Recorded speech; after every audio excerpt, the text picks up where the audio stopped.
All right, Peavey Decade practice amp in a pedal. This is going through the front of the Marshall JTM Studio.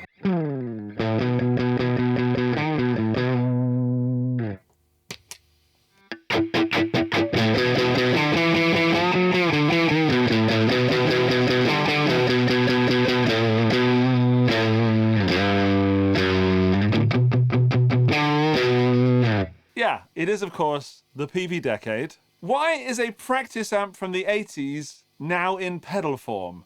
And why is Josh Homme calling it his secret weapon? And why is this on every forum everywhere claiming to be the key to getting good riffs? I don't know, but I've had it for a few weeks now and it is raw, it is gritty, and it is, above all, fun. But is it worth it? Let's find out.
So that's the range of the pedal, and it is nasty, right?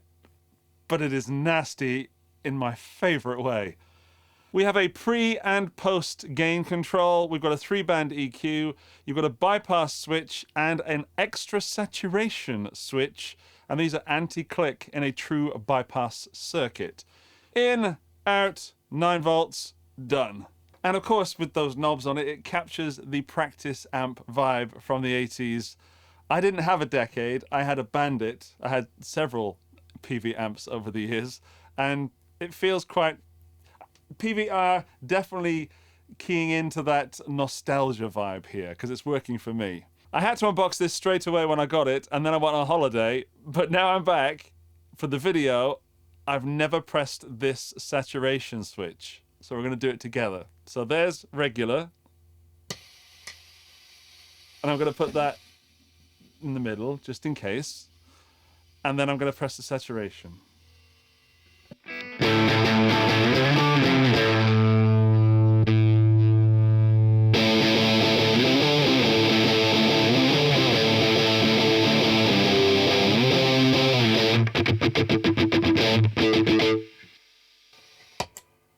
That's even nastier. I have to mess with the EQ for that.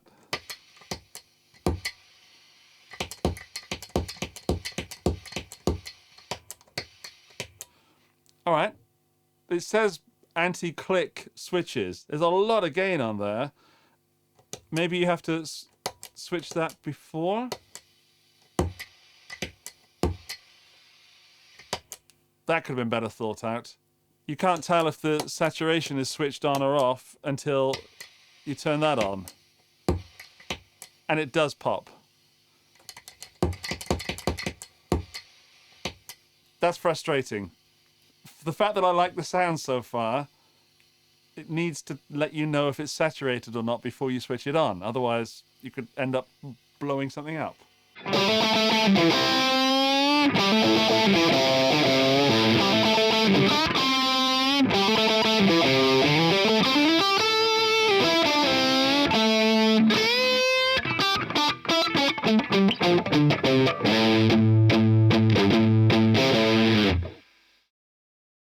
A lot more saturated, unsurprisingly. A lot more noisy. Should have a noise gate on the amp, really.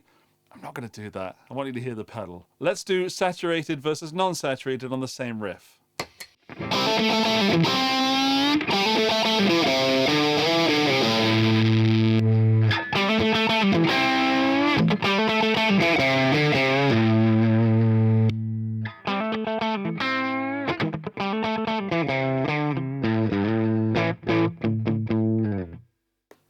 I'm not sure which I prefer. And I think having both those options on the pedal makes the pedal obviously more versatile. But for me, I'm treating it kind of like a fuzz. It is a nasty, nasty drive that is kind of reminiscent of the Tascam 424 that JHS have done at the moment, which I haven't played, but I do have a Tascam 424 and I have used that as a drive. And it's that sort of, that very hands-on wall, like through the wall saturation and distortion, rather than things that bloom and things that allow you to play blues. Can you play blues with this? Let's find out. This is the Heartwood Charger, by the way, a very affordable guitar with a lovely thick neck. And I'm going to switch it over to a rather expensive Ibanez. Let's go subtle at first with this pre-gain and see if this is going to make it nicer or nasty.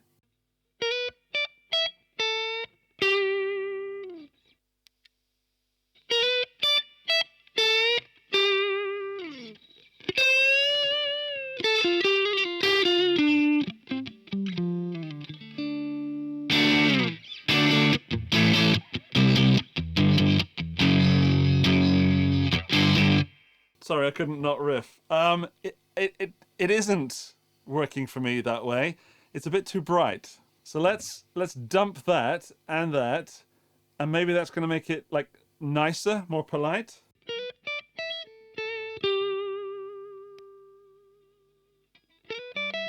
Oh, I thought it was off. Okay, now that I've got that up, let's turn the pre-gain up a little bit. Whoops.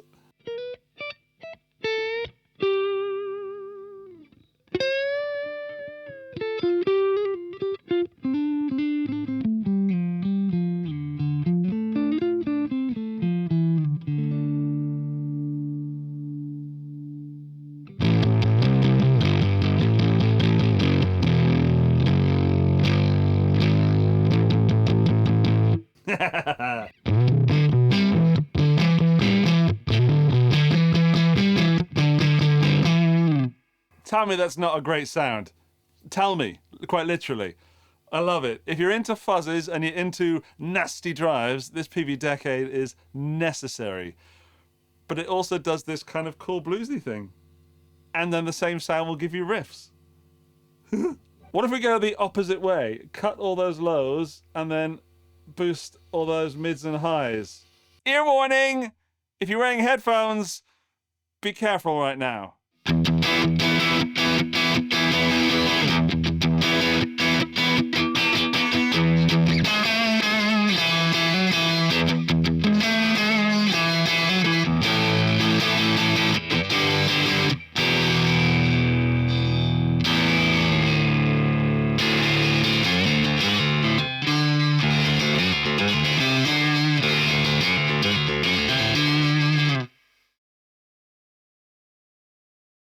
Sorry for your ears. I should have given it ear warning. In fact, maybe Victor, the editor, can put an ear warning. Maybe he did already in the past. Thank you. That was fun for me in the room. I'm not sure it was fun for you. Let's just do that. No, and that.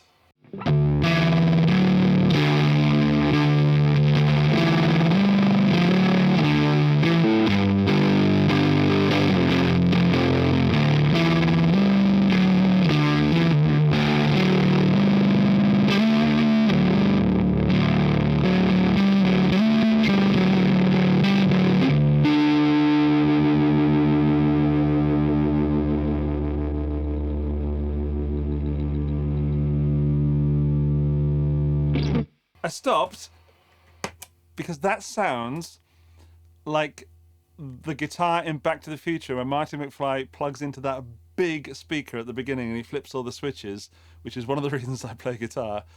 That humming and that noise of that just sheer energy and danger, that's what that sounds like. And I dig it.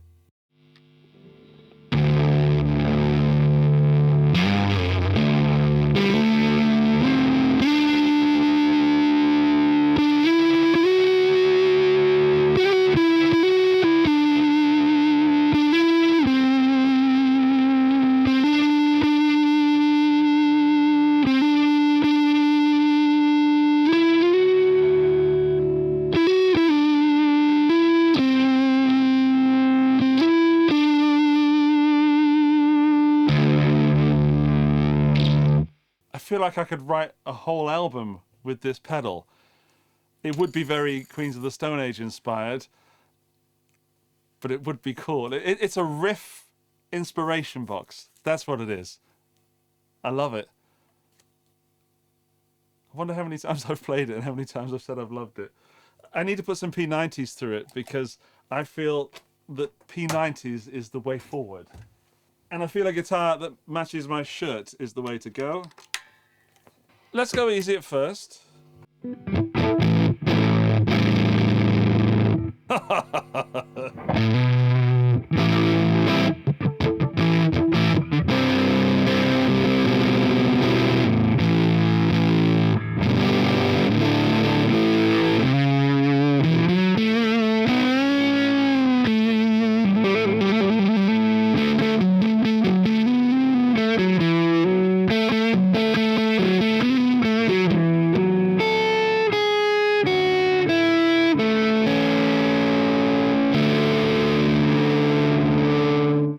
That is literally the sound of the Peavey Decade, not even cranked, but pretty cranked, but through a good speaker. In there, I've got a Celestion Vintage 30, and it feels huge in the room. And I'm not sure what the speaker was in the original Decade, and I don't really care, because what I'm looking at in this pedal is not just, is the Peavey Decade amp amazing, and can we put it in a pedal box? I'm looking at, is this pedal any good? So of course there's some reference to the original amp. It'd be wrong not to, but I find it kind of irrelevant unless we're talking marketing. You know, like, oh, this is the original circuit from the Peavey Decade. Yeah, of course we've got to put that out there. Peavey want to tell you that story, rather than Peavey have just made a new pedal that does all these fuzzy noises. So it's got some history there. It doesn't need it. It's an amazing pedal on its own. What happens if we sort of dump the pre and boost the post and maybe have that about 3, like that? And let's be polite. Let's not do anything drastic there. I'm expecting chaos.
That, the high pot, that's where it's getting its nastiness from. And I think people might have said nasty things about the Peavey amps back in the day because they read the knobs. Like, obviously I started there and I said, well, that's where we start. No, ignore the numbers. That might be crazy past 2 or something. Just use your ears. And I kind of like it when it's about there. So what's something I would have played in the 90s?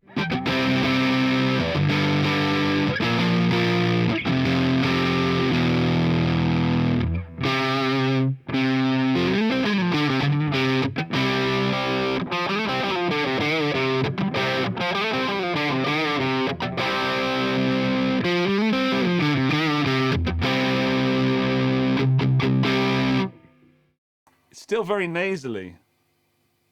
Maybe it's the lows doing that.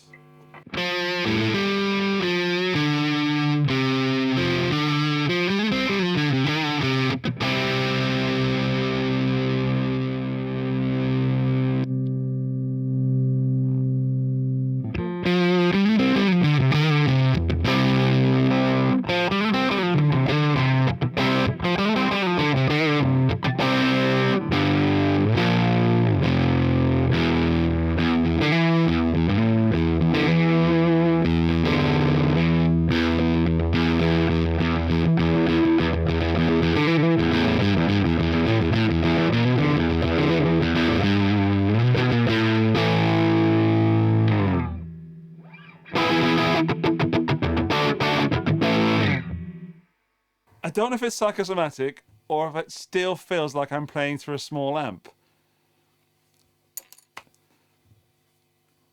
I don't know. Let me know in the comments. Does it sound anything like a small amp? Because it shouldn't.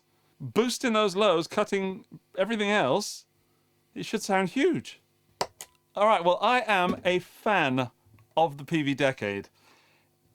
It's a bit like a Hofner bass. Like it does this one thing, but it does it really well.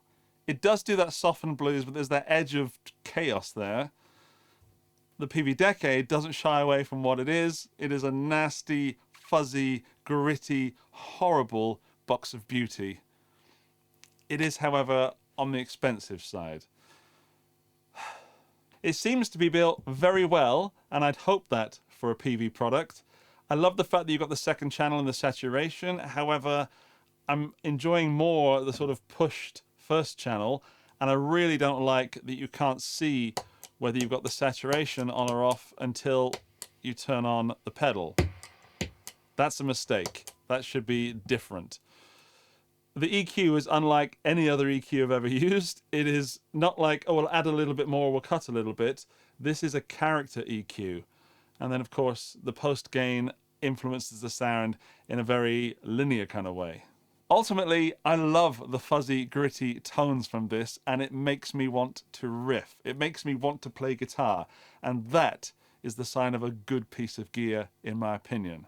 The price might be a deciding factor for some, and I would have liked to have seen it cheaper. However, if you want this sound and you want Peavey up there, and you want Peavey to come back, then that's the price you need to pay. I've had an absolute blast with it, and I think anyone who enjoys a riff will enjoy this pedal. Thank you for watching. I hope you've had fun. Thank you to Peavey via Face for sending this out for review.